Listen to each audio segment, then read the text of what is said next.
आज से 46 साल पहले एक ऐसी मूवी रेखा और जितेंद्र की आई थी जो कि फिल्म तो सुपर हिट रही।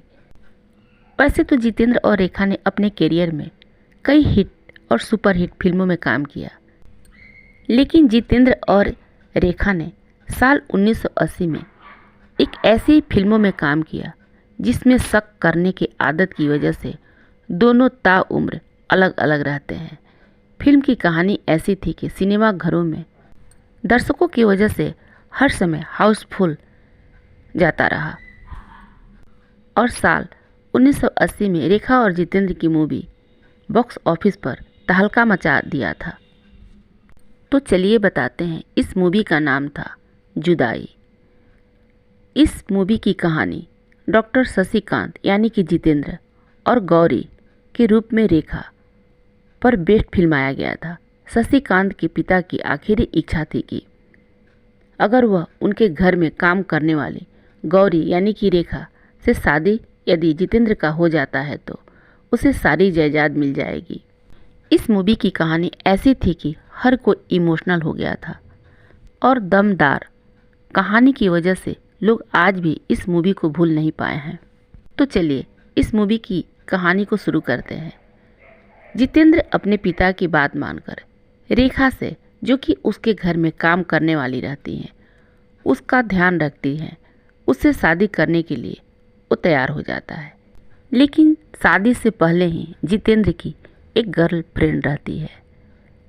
उसका अहंकार, गलतफहमी और शशिकांत की पहली गर्लफ्रेंड के कारण रेखा के दिमाग में हर समय उनके लिए शक बना रहता है और आगे चलकर रेखा ने जितेंद्र को छोड़ देती हैं और उनसे अलग हो जाती हैं। कहा जाता है कि जुदाई मूवी की शूटिंग के दौरान जितेंद्र और रेखा की केमिस्ट्री काफ़ी चर्चा में भी हो गई थी, क्योंकि दोनों उस दौर में कई फिल्मों में साथ काम किए थे और पर्दे पर उनकी जोड़ी को दर्शक खूब पसंद किया करते थे।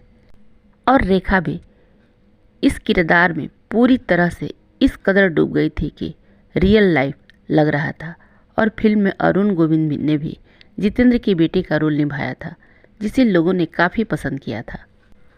आपको बता दूं कि जुदाई मूवी में एक सीन था जो कि रेखा को बेहद दर्द भरे अंदाज में जितेंद्र से अलग होते हुए दिखाया गया था और ये भी बताया जाता था कि ये सीन ख़त्म होने के बाद भी रेखा काफ़ी देर तक उसी तरह इमोशनल जोन में खड़ी रही और सेट पर माहौल कुछ देर तक गंभीर बना रहा।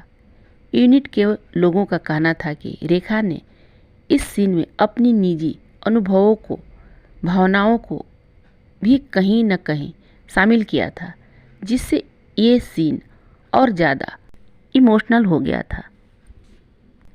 इस मूवी के बाद उस दौर में यह भी चर्चा शुरू हो गई थी कि जितेंद्र और रेखा की नज़दीकियाँ काफ़ी बढ़ गई है, इसलिए फिल्म के टाइटल जुदाई को लोग उनकी रियल लाइफ से जोड़कर देखने लग गए थे। हालांकि दोनों ने कभी भी खुलकर इस बात पर कोई कुछ नहीं कहा। और ऐसे भी बॉलीवुड का एक नियम है कि जिसके साथ कोई भी एक्ट्रेस काम करती है उसके साथ उसका कंपेयर जोड़ना एक आम बात है। रेखा और जितेंद्र की मूवी को भले ही आज ज़्यादा याद न किया जाता हो, लेकिन जुदाई को जितेंद्र और रेखा की सबसे इमोशनल परफॉर्मेंस में से एक मूवी माना जाता है। वैसे भी आपको बता दूं कि जितेंद्र के करियर के लिए साल 1980 फिल्म जुदाई जितेंद्र का करियर का वरदान साबित हुआ था और इस फिल्म के बाद से ही जितेंद्र को कई फिल्मों का ऑफर मिलना शुरू हो गया था। खास तौर पर फिल्म में रेखा और दोनों को साथ में तकरीबन उन लोगों ने 30 से भी ज़्यादा फिल्मों में एक साथ काम किए थे। आप लोगों में से कितने लोग जितेंद्र और रेखा की जुदाई मूवी देखा है और किसे किसे ये मूवी पसंद आई है, हमें कमेंट बॉक्स में लिखकर ज़रूर बताइए। और साथ ही इच्छा हो तो मेरे चैनल को लाइक और सब्सक्राइब ज़रूर कर दीजिएगा।